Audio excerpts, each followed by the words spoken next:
आइए देखते हैं, बैठचंद मजा आएगा। ये मान लीजिए कि कुछ लोग, हम लोगों को तो अब लगता है कि अगली बार जो आप आइएगा ना, तो इस बार हम देखें कि कुछ इधर उधर कुछ जीत गया है, अगली बार सब हारेगा, हमको पूरा भरोसा है। आखिरकार इतनी बड़ी हार के बावजूद लालू जी ने तेजस्वी यादव पर ही भरोसा क्यों जताया है? कहां हार गए, किस वजह से हार गए? क्या वोट चोरी का मुद्दा ले डूबा? क्या जनता के पहले मुद्दे जो उठा रहे थे उससे हटके और वो वोटर अधिकार यात्रा निकालना, उससे नुकसान हुआ? लेकिन हार किस वजह से हुई, इसकी समीक्षा होगी। हर जो है विधानसभा में क्या कारण रहे हैं, जो स्टेट लेवल पे क्या कारण रहे हैं, और खासकर मशीनरी का जो उपयोग हुआ है भारतीय जनता पार्टी ने किया, एनडीए ने किया है, उसकी भी समीक्षा। लेकिन उसी बीच में आप महिला सम्मान जो योजना आप रोजगार चलाए हैं, उसके अंदर आप पैसे बांट सकते हैं। मैं ये नहीं कह रही हूँ कि पैसे लेकर महिलाओं ने वोट कर दिया, ये उनके वोट खरीदार। अच्छा, मतलब आप ये मान रही हैं कि 30,000 रुपए आपने जो मकर संक्रांति पर एक साथ देने का वादा किया था, वो भी उसी श्रेणी में आता है? ओके, मतलब आप भी इसे घूस मानती है क्या, 10,000 रुपए और 1,90,000 के वादे को? तो स्वागत है आप सभी का और एक न्यू डिबेट वीडियो के साथ। दोस्तों, आज की डिबेट वीडियो होने वाली है एंकर मयंक गुप्ता और आरजेडी के प्रवक्ता कंचना यादव के साथ। दोस्तों, आज की डिबेट वीडियो में मयंक गुप्ता ने कंचना यादव से ऐसे ऐसे सवाल किए हैं जिस पर कंचना यादव फंस जाती हैं। दोस्तों, आज की इस डिबेट वीडियो में कंचना यादव चुनाव हारने के बाद पहली बार डिबेट में आई थी और साथ ही मयंक गुप्ता ने चुनाव के बारे में ऐसा ऐसा सवाल किया, कंचना यादव हकबका गई और बीजेपी पर गलत आरोप लगा। दोस्तों, आज की इस डिबेट वीडियो में मयंक गुप्ता और आरजेडी के प्रवक्ता कंचना यादव में जमकर बहस हुआ। तो दोस्तों, आज की ये डिबेट वीडियो बहुत कमाल की होने वाली है, तो आपसे अनुरोध है कि वीडियो को लास्ट तक जरूर देखें। दोस्तों, चैनल पहली बार आए हैं तो चैनल को सब्सक्राइब करके बेल आइकन को ऑल पे कर दीजिए ताकि हमारे डिबेट वीडियो का नोटिफिकेशन आप तक जरूर पहुंचे। चलिए बिना टाइम वेस्ट किए डिबेट वीडियो हम स्टार्ट करते हैं। अभी मजा आएगा ना भिड़ो। लेकिन ये मुद्दा राजनीतिक भी है, ये मुद्दा राजनीतिक भी है, क्योंकि इसमें आरजेडी की हार की जिम्मेदारी कौन लेगा, सवाल ये भी आता है। आप कुछ कहना चाहती हैं कंचना इस पर? देखिए मानक जी, ये बहुत अच्छा तरीका है कि लगभग सारे लोग यही कहते हैं कि हमें इसमें कोई दिलचस्पी नहीं है, लेकिन आप इस पर जरा कुछ बयान दे दीजिए। मैं पार्टी की प्रवक्ता हूँ, मैं आरजेडी की प्रवक्ता हूँ, मैं परिवार की प्रवक्ता नहीं हूँ। तो अगर परिवार के मामले में कोई बयान देने का अधिकार रखता है तो लालू जी अधिकार रखते हैं, राबड़ी जी अधिकार रखती हैं, तेजस्वी जी अधिकार रखती हैं, रोहिणी आचार्य जी अधिकार रखती हैं। मैं पार्टी की प्रवक्ता होने के नाते मैं परिवार पर कोई बयान नहीं देना चाहती हूँ। अगर पार्टी से रिलेटेड हमारी हार क्यों हुई उसकी समीक्षा जरूर होगी, मैं उस पर बयान दे सकती हूँ। रोज आते हैं इस उम्मीद पे, आज जीतेंगे, कल जीतेंगे, परसों जीतेंगे, रोज हारते हैं। अगर उससे रिलेटेड आप सवाल पूछेंगे तो मैं बेझिझक आपके सवालों का जवाब दूंगी। ओके, तो फिर आज मैंने अपने शो में सवाल भी यही बनाया है कि आखिरकार इतनी बड़ी हार के बावजूद लालू जी ने तेजस्वी यादव पर ही भरोसा क्यों जताया? क्या वजह है ऐसी, जबकि तेजस्वी ने ऑफर किया था, भैया मुझे नहीं बनना विधायक दल का नेता, बहुत बड़ी हार मिली है। इसमें कई सारे कारण है मानक जी। सबसे पहले कि लालू जी और राबड़ी जी के बाद अगर पार्टी को जब हमारी 2010 में कम सीटें आई थी उसके बाद किसी ने संभाला तो तेजस्वी जी ने संभाला। और जो आज लोग कह रहे हैं कि इनकी वजह से उनकी वजह से इतनी कम सीटें आ गई, तो 2015-2020 में हमारी सीटें ज्यादा थी और उस ऊंचाई तक भी पहुंचाने में अगर किसी का रोल रहा है तो तेजस्वी जी का ही रोल रहा है। आप एक हार से आप किसी व्यक्ति के कद को कम नहीं आंक सकते हैं। तो उसमें सिर्फ लालू जी का भरोसा नहीं, बल्कि जो विधायक भी जीत कर आए थे उसमें तेजस्वी जी ने साफ कहा कि सारे जो विधायक यहाँ पर हैं उसमें से किसी को भी आप अगर विधायक दल का नेता आप चुन लेते हो, हमें कोई आपत्ति नहीं है, मैं नहीं बनना चाहता। उसमें सारे विधायक ये खड़े होकर बोले नहीं, आप ही को बनना पड़ेगा।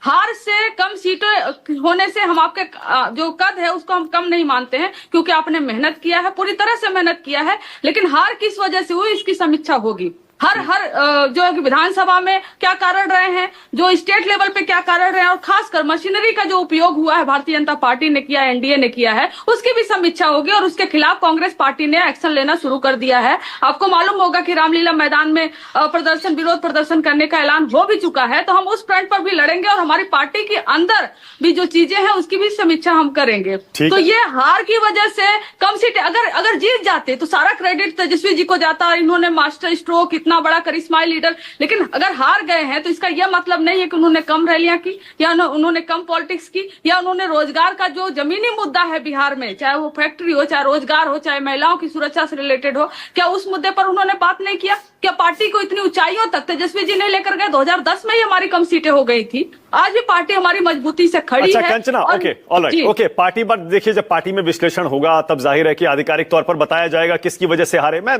समझ सकता हूं, प्रवक्ता तो उतना ही बोल सकते हैं जितना पार्टी में डिसाइड हुआ है या स्टैंड लिया गया है। पर आपको कंचना क्या लगता है, इंडिपेंडेंटली बताइए, आपकी राय क्या है? कहां हार गए, किस वजह से हार गए? क्या वोट चोरी का मुद्दा ले डूबा? क्या जनता के पहले मुद्दे जो उठा रहे थे उससे हटके और वो वोटर अधिकार यात्रा निकालना, उससे नुकसान हुआ क्या? ये फंस गया सीएम। नहीं, बिल्कुल नहीं। और मुझे लगता है, जो अगर मुझसे पर्सनली आप पूछेंगे, वोटर अधिकार यात्रा जो है वो हर जगह निकलनी चाहिए। कारण यह है कि अगर आप एक तरफा देखेंगे इनकी वजह से हार गया, तो नहीं। इस पूरे चुनाव में अफरा तफरी में SIR कराया गया। जब SIR होता है तो आप ही के शो पर मानक जी मैंने बोला था कि जब फाइनल लिस्ट इलेक्शन कमीशन ने दिया था, उसके बाद भी बोला था कि और नाम ऐड होते रहेंगे।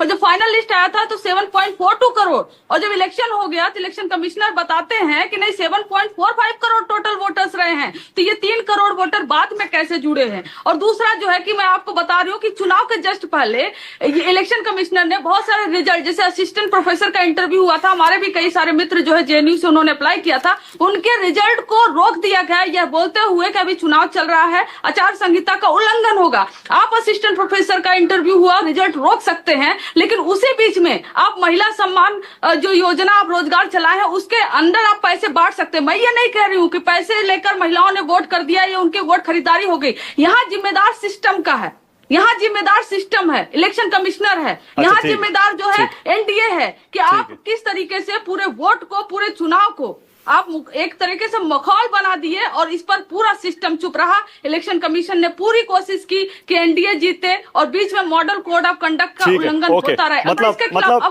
मतलब आप भी इसे घूस मानती है क्या, 10,000 रुपए और 1,90,000 के वादे को? नहीं, आपसे मैं पूछ रही हूँ, आप तो मानक जी, आप तो निष्पक्ष होंगे, मैं तो पार्टी के प्रवक्ता हूं, मैं तो पार्टी के पक्ष में बोलूंगी, आप निष्पक्ष होंगे। आपको लग रहा है कि जहां पर विपक्ष की सरकारें हैं वहां पर अगर 10,000 रुपए देना शुरू हो जाए, भी बंगाल आ रहा है, तो क्या इलेक्शन कमीशन रोकेगा नहीं? अच्छा, मतलब आप ये मान रही हैं कि 30,000 रुपए आपने जो मकर संक्रांति पर एक साथ देने का वादा किया था वो भी उसी श्रेणी में आता है? आप ये मान रही है ना, 10,000 इन्होंने दिया, आपने 30,000 का वादा किया, दोनों बराबर है। और जो रूलिंग पार्टी है उसके पास ये एडवांटेज होता है कि वो दे देती है, इसलिए जीत जाती है। रहा नहीं जाता, तड़प ही ऐसी है। गलत है। आप भी मानती है रोहिणी आचार्य का मसला पारिवारिक मसला है, इसको नहीं उठाया जाना चाहिए? अनुप्रिया मानक जी, अगर ये पारिवारिक मामला होता तो मेरा ये मानना है कि सोशल मीडिया का प्लेटफॉर्म इस्तेमाल नहीं करना चाहिए था। रोहिणी आचार्य जी भी अगर पार्टी से जुड़ी हैं, परिवार से जुड़ी हैं, तो उनका भी नाराजगी उनको नहीं करना चाहिए था। लेकिन आप पब्लिक डोमेन में कोई बातें आप कह रहे हैं, विरोध जता रहे हैं, एक संगठन में किसी कार्यकर्ता पे आरोप लग रहा है, जिस कार्यकर्ता के ऊपर पूरी की पूरी चुनाव के पहले भी आरोप लगा। आपने देखा होगा कई लोग RJD के कार्यालय के बाहर खड़े रहे, कुर्ता फाड़ा, उन्होंने कहा कि भाई ये तो पैसे की लेन देन की बात हो रही है। जिस पार्टी के लोकतंत्र ही जिस पार्टी में नहीं रहे, और जो पार्टी बीच जनता के बीच में हो, जहां जो लड़ाई झगड़ा है, पारिवारिक मामले जनता के बीच में आ रहे, तो इस पे मुझे नहीं लगता है कि इसको पारिवारिक मामला कह के चुप्पी साध देना चाहिए। ठीक है, पारिवारिक मामला कह के निश्चित तौर पे ठीक है, हम ये कहेंगे कि आपको अपने घर में आप सुलझा लीजिए, ये मेरी शुभकामनाएं हैं, और ये आपको होना भी चाहिए कि किसी परिवार में कलह नहीं होनी। ठीक है, आप कंचना यादव का जवाब दीजिए। वो कह रही हैं कि 10,000 रुपए आपने डाल दिए, इलेक्शन कमीशन देखता रहा, इसलिए वो चुनाव हार गए। रूलिंग पार्टी है उसके पास ये एडवांटेज होता है, मतलब ये अच्छा, कंचना कह रही है वन ऑफ द रीजंस है, मतलब ये एक कारण ये भी है, सारे कारण नहीं है, एक कारण है। बोलिए अनुप्रिया। नहीं, कंचना जी जितने अच्छे से यहाँ पार्टी को डिफेंड कर रही हैं, ठीक है, लेकिन उनको बताना चाहिए कि आखिर इनके संगठन की इतने सारे सीटों पे कैसे जनता कार्यकर्ता इनके हार गई। इसके पीछे कारण यह है कि आपके पार्टी के अंदर लोकतंत्र नहीं बचा है। इनके अंदर गठबंधन में कैसी असमंजस की स्थिति है, फ्रेंडली फाइट हो रही है, फैमिली फाइट हो रही है। जहां फ्रेंडली फाइट है, फैमिली फाइट है, वो क्या जनता के बीच में जाएगी? और जनता ये जान रही है कि जब भी आप राजनीतिक में परिवार को लेकर आगे चलेंगे, परिवार की संपत्ति आपको बढ़ानी आपकी मंशा होगी, परिवार के लोगों को पावर सेंट्रिक बनाइएगा, तो स्थिति आएगी ही आएगी, ईगो क्लैश होगा ही होगा। लेकिन भाई अभी कंचना जी कह रही थी कि भाई जीत जाते तो तेजस्वी जी करिश्माई नेता होते, ये युवा चेहरा होते, तो आप स्वीकारिएगा कि जीत में ये चेहरा ये कारण होता, लेकिन हार का कारण आप कहिए कि नहीं भाई, एक बेटी को जिसने अपने पिता की जान बचाई, उस पर आप ठिकरा फोड़ दीजिएगा, उसको गाली गलौज कीजिएगा। तो मुझे तो लगता है कि ठीक है ना, आपके परिवार के मामले अगर इस तरह से आपके यहाँ महिलाओं का सम्मान होता है तो ये पब्लिक डोमेन में आएगा। और जानना भी चाहिए कि जो परिवार देश बिहार चलाने की बात करती है वो अपने घर में अपने महिलाओं का कैसे। अच्छा ठीक है अनुप्रिया ओके ऑलराइट, मैं मेरा ये तरीका भी नहीं है। अच्छा अनुप्रिया ओके मेरे पास 2 सवाल और है आपके लिए, 2 सवाल और है अनुप्रिया। पहला यह है कि प्रशांत किशोर आज पलट गए अपने वो राजनीति से संन्यास लेने वाले बयान पर। आप ही को लेकर, आपकी पार्टी को लेकर उन्होंने भविष्यवाणी की थी 25 से कम सीटें आएंगी। आपका निजी तौर पर क्या मानना है? मैं जेडीयू की राय नहीं पूछ रहा हूं, अनुप्रिया आपका निजी तौर पर क्या मानना है? क्या प्रशांत किशोर को संन्यास लेना चाहिए क्या, या उनको राजनीति में बने रहना चाहिए? मैं पहले सवाल से ही जवाब देती हूँ मानक जी कि मैं कंचना जी को पहले बता रही थी कि आपके यहाँ क्या है, लेकिन हमारे यहाँ जो वोट प्रतिशत बढ़ा है, आपने देखा होगा महिलाओं का वोट प्रतिशत बढ़ा है। वो 2 दशकों का नीतीश कुमार जी का काम था, नीतीश कुमार जी के प्रति बिहार की जनताओं का फेथ था, इस कारण ये वोट प्रतिशत बढ़ा। आप आकलन नहीं कर पा रही है, मेरी शुभकामनाएं, आप आकलन मत कीजिए। इसी तरह 30 में भी आपको हम महागठबंधन को सत्ता में आने नहीं देंगे, क्योंकि आप इसी तरह की आरोप प्रत्यारोप करते रहेंगे। दूसरी बात, मैंने प्रशांत किशोर के बारे में चुनाव के पहले भी कहा था, वो राजनीतिक किशोर है, अभी वो क्रीड़ा कर रहे हैं, खेल रहे हैं, इसी तरह का खेल करते रहे। हम लोग के यहाँ एक बोलचाल की भाषा है कि जो बच्चा हम लोग को गेम में, जिसको गेम के रूल रेगुलेशन को नहीं समझते, उसको दूध भात कहते हैं हम लोग, तो वो दूध भात है। और राजनीतिक में जहां इनके बातों पे बिहार की जनता विश्वास नहीं करती है। जो व्यक्ति अपने आप को ये कहा कि बिहार में कोई काम नहीं हुआ, बिहार की जनता ने देखा ना, प्रशांत किशोर जी 2015 में जेडीयू के लिए काम कर रहे हैं। बड़ा दिल दिखाइए अनुप्रिया, बड़ा दिल दिखाइए और बोलिए प्रशांत किशोर को संन्यास नहीं लेना चाहिए। और अगर तुम लोग नए हो तो सब्सक्राइब करो, वो जो लाल वाला बटन है उस पर फूट फेंक के मारो या फिर मोमबत्ती, मुझे नहीं पता, बस क्लिक हो जाना चाहिए।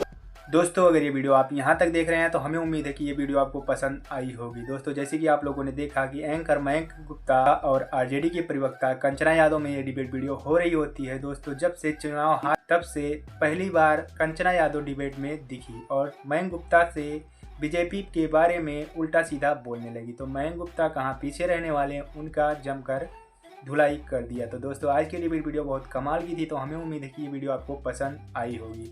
दोस्तों अगर ये वीडियो आपको पसंद आई हो तो आपसे एक छोटा सा रिक्वेस्ट है कि वीडियो को लाइक एंड चैनल को सब्सक्राइब करके बेल आइकन को ऑल पे कर दीजिए, ताकि हमारे डिबेट वीडियो का नोटिफिकेशन आप तक जरूर पहुँचे। एंड आपका इस डिबेट वीडियो में क्या ओपिनियन आया हमें कमेंट बॉक्स में जरूर बताइए। फिर मिलते हैं ऐसे किसी नेक्स्ट वीडियो के साथ, तब तक के लिए जय हिंद जय भारत।